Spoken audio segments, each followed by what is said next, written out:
வணக்கம் friends, welcome to சுவையேட்ஸ். இன்றைக்கி நம்ம சேனலில் ரொம்பவே ஃபேமஸான ஈஸியாக பண்ணக்கூடிய ராஜ்மா மசாலா எப்படி பண்ணுறதுன்னு பார்க்க போகிறோம். இது ஒரு ஹெல்த்தியான டிஷ்ங்க. வாங்க எப்படி பண்ணுறதுன்னு பார்க்கலாம்.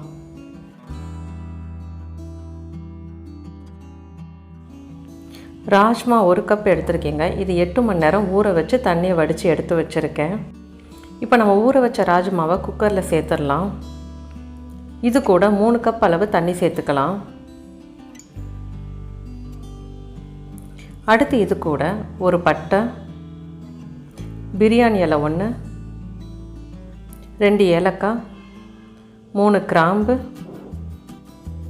உப்பு தேவையான அளவு சேர்த்து குக்கரில் 6லேருந்து 7 விசிலுக்கு வச்சிடலாங்க.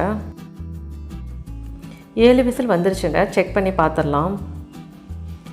இந்த மாதிரி சாஃப்டாக நல்லா வெந்திருக்கணுங்க. அப்படி வேகாட்டி மறுபடியும் 1லேருந்து 2 விசிலுக்கு வச்சு எடுத்துக்கோங்க. அடுத்து ஒரு கடாய் எடுத்துக்கலாங்க. அதில் 3 டேபிள் ஸ்பூன் அளவு எண்ணெய் எடுத்துக்கலாம். எண்ணெய் சூடானதும் அதில் 1/2 டேபிள் ஸ்பூன் அளவு ஜீரகம் எடுத்துக்கோங்க. இதை லைட்டாக ஃப்ரை பண்ணி விட்டுக்கலாம். இப்போ இது கூட பெரிய வெங்காயம் மீடியம் சைஸில் 1 கட் பண்ணி சேர்த்துக்கலாம்.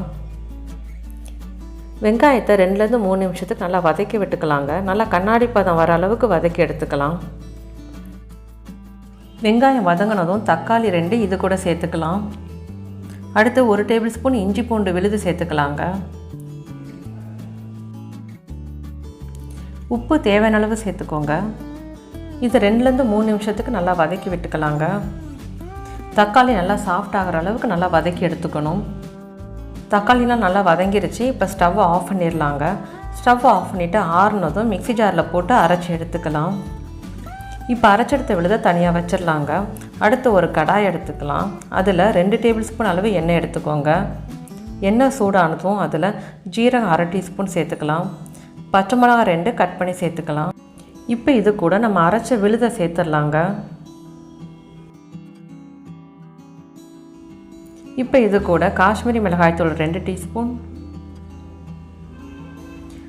மல்லித்தூள் 1 டீஸ்பூன், மஞ்சள் தூள் 1/4 டீஸ்பூன், கரம் மசாலா 1/2 டீஸ்பூன் சேர்த்து இதெல்லாத்தையும் நல்லா கலந்து விட்டுக்கலாம். இப்போ இதை மூடி போட்டு ஒரு 10 நிமிஷம் லோ ஃப்ளேமில் வச்சிடலாங்க. 10 நிமிஷம் ஆகிருச்சுங்க. இப்போ பாருங்கள், எண்ணெயெல்லாம் நல்லா பிரிஞ்சு வந்துருச்சு. இப்போ இது கூட நம்ம வேக வச்ச ராஜ்மாவை சேர்த்துடலாம்.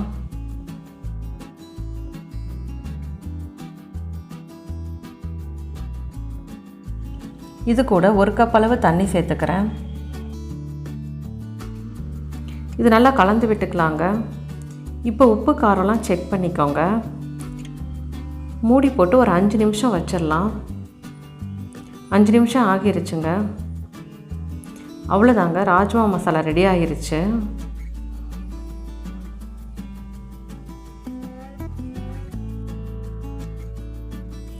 இப்போ கடைசியாக நறுக்கிய கொத்தமல்லி சேர்த்துடலாங்க. இதை மிக்ஸ் பண்ணிவிட்டு ஸ்டவ் ஆஃப் பண்ணிடலாம். அவ்வளோதாங்க, சூப்பரான ராஜ்மா மசாலா ஈஸியாக டேஸ்ட்டாக ரெடி ஆகிருச்சு. இது ரொம்பவே குயிக்காக பண்ணக்கூடிய ரெசிபிங்க. இது சாதம், சப்பாத்தி, பூரி, தோசை எல்லாத்துக்குமே பெஸ்ட்டான சைட் டிஷ். கண்டிப்பாக இந்த ரெசிபியை நீங்கள் ட்ரை பண்ணி பாருங்கள். உங்கள் ஃபீட்பேக்கை கமெண்ட்டில் சொல்லுங்கள். நன்றி.